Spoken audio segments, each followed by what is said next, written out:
Hello everyone. NCERT class 10th mathematics में त्रिकोणमिति यानी ट्रायगोनोमेट्री हमने शुरू किया था।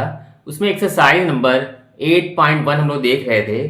उसमें हमने 4 क्वेश्चन करवाए हुए हैं। इसके आगे आप देखते हैं अगले क्वेश्चन 5 देखते हैं। यदि sec थीटा इक्वल टू 13/12 हो तो अन्य सभी त्रिकोणमितीय अनुपात परिकलित कीजिए। ये जो अन्य सभी त्रिकोणमितीय अनुपात लिखा है, इसका मतलब हमें निकालना है sine theta, cos theta, tan theta, फिर कॉसेक, सेक तो पहले से इसमें दिया है, फिर इसके बाद कॉट निकालना है। इतने मान हमें निकालने हैं। तो इसको निकालने के लिए तरीका वही है सेम। पहले हम इसमें समकोण त्रिभुज बनाएंगे और फिर इसके बाद सॉल्व करेंगे आगे। चलिए देखते हैं। हमने यहाँ पे एक समकोण त्रिभुज बना लिया, छोटा सा ही बना लेते हैं। यहाँ ए, यहाँ बी, यहाँ सी और यहाँ पे थीटा नाम दे दिया हमने यहाँ पे, क्योंकि इसमें थीटा लिखा है इसलिए यहाँ पे थे। अगर यहाँ ए होता तो यहाँ पे ए तो पहले से ही। तो यहाँ पे लिखा है sec थीटा इक्वल टू 13/12। अब आप जरा फॉर्मूला सोचिए, sec थीटा का होता क्या है। कॉस का उल्टा होता है, कॉस होता है आधार बटे कर्ण, तो ये होता है कर्ण बटे आधार। यानी कि ये जो मान दिया ये कर्ण दे दिया, यानी कि 13 ये दे दिया है। और आधार कितना है, ये 12 यानी कि हाइपोटेन्यूस। और ये जो है नीचे क्या दे दिया है, बेस दे दिया है। यहाँ पे इस बार हमको निकालना है बीसी। बीसी हमें नहीं मालूम है। यहाँ पे हम लगाएंगे पाइथागोरस थ्योरम की फॉर्मूला लगाएंगे। क्या करेंगे इसमें, AC square equal to AB square plus BC square. हम यहाँ मान रखेंगे यहाँ पे 13, इसका स्क्वायर करेंगे। AB हमें 12 पता है, इसका स्क्वायर। BC निकालना है, BC स्क्वायर ऐसे लिख दिया। अब 13 का होता है 169, 12 का होता है 144 और प्लस BC स्क्वायर। अब हम BC स्क्वायर जब निकालेंगे तो ध्यान देना है, क्योंकि ये इसके साथ जुड़ा है तो ये इधर आ जाएगा। तो 169 माइनस 145, तो BC स्क्वायर इक्वल टू आ गया यहाँ पे हमारा 5 4 9 और ये 6 2 25 आ गया।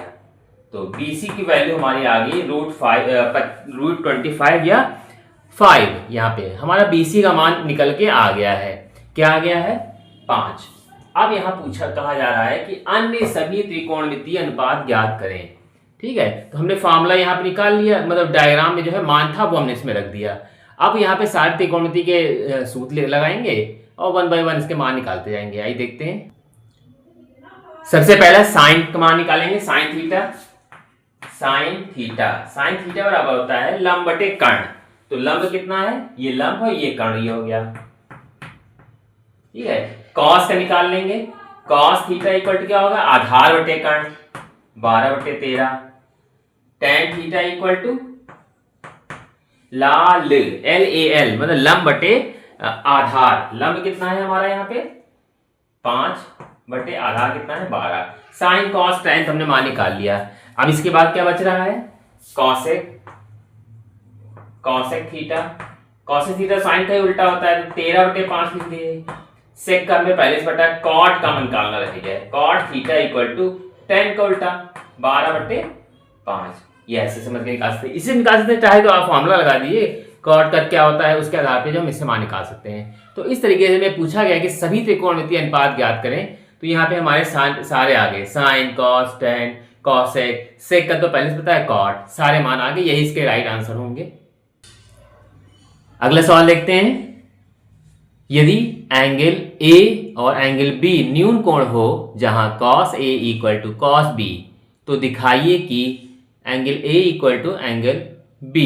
ठीक है, तो ये हमें निकालना है, मतलब कोण A और कोण B बराबर है, ये हमको दिखाना है और मतलब प्रूफ करना है। और इसमें एंगल A और एंगल B को न्यून कोण कहा गया है। ध्यान से देखिए, इसमें 2 कोण हैं और दोनों न्यून कोण बोला जा रहा है। और जहां पे cos A और cos B शर्त भी दे रहा है इसमें कि ये चीज अगर है ऐसा तो हमको एंगल और A और B जो है दोनों इक्वल सिद्ध करना है। तो कैसे सिद्ध करेंगे, सबसे पहले तो इसको हम कोशिश करेंगे इसको बनाने के लिए।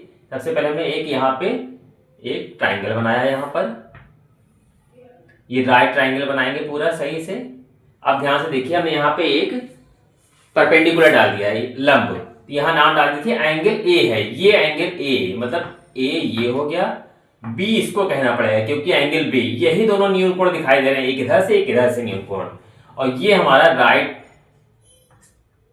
ये राइट एंगल हो जाएगा, मतलब समकोण। A B इसको नाम दे देते हैं C और इसका नाम दे देते हैं D। ये हमने दे दिया। तो अब यहाँ पे थोड़ा सा समझने वाला ये है, क्योंकि इसमें क्वेश्चन में कहा जा रहा है कि cos A equal to cos B. ठीक है, ये cos A यहाँ लिखेंगे cos A equal to cos B, ये दिया हुआ है, यहाँ लिख सकते हैं ऊपर कि दिया हुआ है कि cos A equal to cos B. cos A का फॉर्मूला या cos B का फॉर्मूला क्या होता है, आधार बटे कर्ण। अगर हम इसके लिए देखें, इस ट्राइंगल के लिए हमने ऐसा इसलिए किया क्योंकि A एंगल न्यून कोण है, B भी न्यून कोण है, तो A के लिए यहाँ पे जो फॉर्मूला लगेगा आधार बटे कर्ण होता है, आधार ये हो जाएगा, कर्ण ये हो जाएगा इधर वाला। तो मतलब आधार कितना है AD बटे कर्ण कितना है AC। इसी तरह इधर के लिए जब निकालेंगे तो आधार ये लाइन हो जाएगी मतलब BD, और इसकी ये जो कर्ण कितना हो जाएगा BC हो जाएगा। ठीक है, यहाँ पे हमने इतने से ये चीज निकाल लिया यहाँ पे फॉर्मूला समझ के कि आधार बटे कर्ण होता है। अब क्या करेंगे, यहाँ पे हमको यहाँ पे क्रॉस मल्टीप्लाई करके एक चीज समझना है कि डी वाले जो है ऑप्शन, क्योंकि बीच में आ रहा है ये डी वाला एक तरफ आ जाए, मतलब AD ये यहाँ आ सकता है क्रॉस मल्टीप्लाई करने में, BD इक्वल टू ये ऊपर पहुंच जाएगा AC बटे BC, मतलब ये AC है ये BC है। हम कर्ण वाले को एक तरफ कर ले रहे हैं और जो भी बाकी जो है आधार वाले जो हैं AD और BD हमने एक साइड में ऐसे करके लिख लिया। ठीक है, अब हम मान लेंगे, इनको मान लिया हमने, माना क्या मान लिया, यही पूरी चीज AD upon BD equal to AC upon BC। इसको हमने एक स्मॉल k से डिनोट कर दिया कि k मान लिया कि ये जो है पूरा k है। तो अब इसको आगे इससे फायदा क्या मिलेगा, आइए देखते हैं आगे। ये इसके बराबर हो जाएगा, मतलब AD upon BD equal to k, तो इसके साथ AD इक्वल टू हो जाएगा k BD, ये हो जाएगा। इसी तरह इसमें भी AC upon BC equal to k अगर है माना हमने, तो ये हो जाएगा AC equal to k BC। ये k स्मॉल k के लिए n मान लीजिए, कोई भी ऐसी कोई गिनती अक्षर मान लीजिए जो आपको इजी पड़े लिखने में भी। तो हमने स्मॉल k मान लिया। अब आगे देखते क्या करना है, आगे देखते हैं। हमने देखिए दोनों मान लिख दिए, AD का मान KBD, AC का मान KBC लिखा हुआ है, k स्मॉल है, ये डायग्राम हमने ऊपर बना दिया हुआ है। बाकी अब क्या करना है, यहाँ पे ये ध्यान से देखना पड़ेगा आपको कि यहाँ पे एक देखिए त्रिभुज ये दिखाई दे रहा है, एक इधर वाला त्रिभुज दिखाई दे रहा, तो दोनों तरफ जो है हम पाइथागोरस प्रमेय लगाएंगे। तो कैसे लगेगी, इधर वाले देख लेते हैं। इधर वाले के लिए ये अगर त्रिभुज लेते हैं तो इसका फॉर्मूला बनेगा, यहाँ पे लगेगा AC स्क्वायर इक्वल टू क्या होगा, AD square plus CD square, ये CD स्क्वायर हो गया। ठीक है, तो यहाँ पे देखिए CD की इसकी लाइन भी और इसकी लाइन दोनों की कॉमन लाइन आए, तो हम CD स्क्वायर का निकालेंगे इसी से। तो CD स्क्वायर ये इधर आ जाएगा, AC square minus AD square हो जाएगा। ये हमारा इक्वेशन फर्स्ट बन के आ गई। इसी तरह जब हम इधर निकालेंगे तो इसमें क्या करेंगे, इसका फॉर्मूला जब बनाएंगे तो क्या बनेगा इसका पाइथागोरस थ्योरम से, BC स्क्वायर इक्वल टू क्या होगा यहाँ पे, ये BC square equal to BD square और प्लस ये CD स्क्वायर। ठीक, यहाँ जिसमें जैसे इसमें बनाया वैसे इधर इधर के लिए जैसे वैसे उधर के लिए करेंगे काम। CD स्क्वायर हम यहाँ निकालेंगे, CD स्क्वायर इक्वल टू क्या हो जाएगा, BC स्क्वायर माइनस में इधर आके BD स्क्वायर हो जाएगा। ये हमारा इक्वेशन 2 आ गई। ऐसा इसलिए किया है ताकि हमारा इधर का ये इक्वल आ जाए। देखिए इक्वल इक्वल आ रहा। अब समीकरण 1 और 2 से, समीकरण 1 तथा 2 से क्या से, ये दोनों बराबर है इसलिए ये भी बराबर होगा AC स्क्वायर और AD, ये लिखा है AC square minus AD square equal to BC square minus BD square. ये ध्यान से देखिए, हमारा देखिए ये मान CD स्क्वायर और इस तरीके से पहला क्वेश्चन, ये दूसरा क्वेश्चन CD स्क्वायर भी है, ये दोनों इधर का अगर बराबर है तो हम इसको भी बराबर लिख सकते हैं, वही हमने यहाँ पे लिख दिया है। अब हमने ऐसा किया क्यों है, यहाँ पे देखिए आपको कुछ मान दिखने लगे होंगे, ये AC स्क्वायर है, देखिए AC स्क्वायर का मान ये आया है हमारा KBC, तो पूरे का स्क्वायर कर देंगे, माइनस AD का मान कितना आया है KBD, हमने इसका भी स्क्वायर कर दिया, equal to BC square minus BD square. ठीक है, अब हम यहाँ स्क्वायर खोल देंगे, यहाँ पे K square BC square, K square BD square equal to BC square minus BD square. हमने यहाँ पे इतना कर लिया काम। अब आगे जो करना है, अब आगे अगले पेज पे देखते हैं। देखिए हमने इसको नोट कर लिया है, K square B C square minus K square B D square. अब देखिए इसमें जो है के स्क्वायर कॉमन आ रहा है, तो बचेगा अंदर B C square minus B D square equal to B C square minus B D square. ऐसे रहेगा ये। हमको के स्क्वायर निकालना है, K square equal to B C square minus B D square, और ये पूरा पूरा नीचे आ जाएगा B D square minus B C square minus B D square.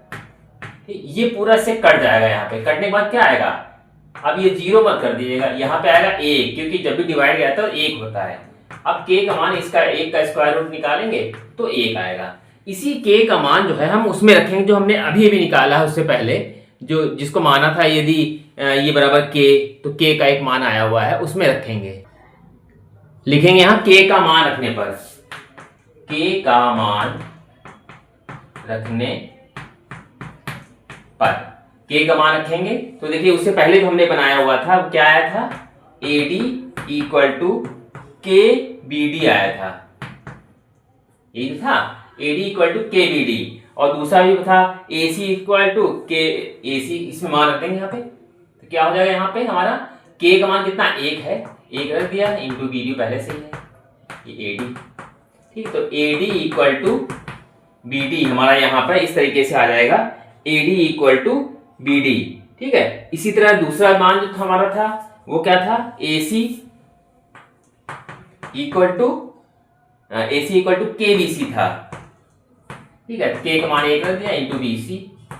ठीक है, तो ए सी इक्वल टू बी सी आ जाएगा यहाँ पे हमारा, ए सी इक्वल टू बी सी हमने यहाँ पे निकाल दिया। ये हमने एक तरीके से प्रूफ करके निकाला कि ए सी इक्वल टू बी सी।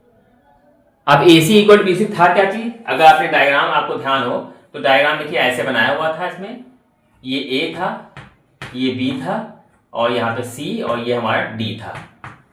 ठीक है, तो इसमें जो है हमने यहाँ प्रूफ कर दिया कि ये जो लाइन है ये लाइन इक्वल टू मतलब बराबर है, ये बी सी ए सी। ठीक, तो यहाँ लिख देंगे, इसलिए लिखेंगे ए सी इक्वल टू बी सी, इसलिए। ठीक है, तो इसमें जो हमको निकालना था, अगर ये दोनों बराबर, इसलिए एंगल ए और एंगल बी भी जो हमारा ये बी एंगल है यहाँ पर, एंगल बी ये भी बराबर होगा। यही हमको प्रूफ करना था, यही हमने प्रूफ करके निकाल दिया लास्ट में।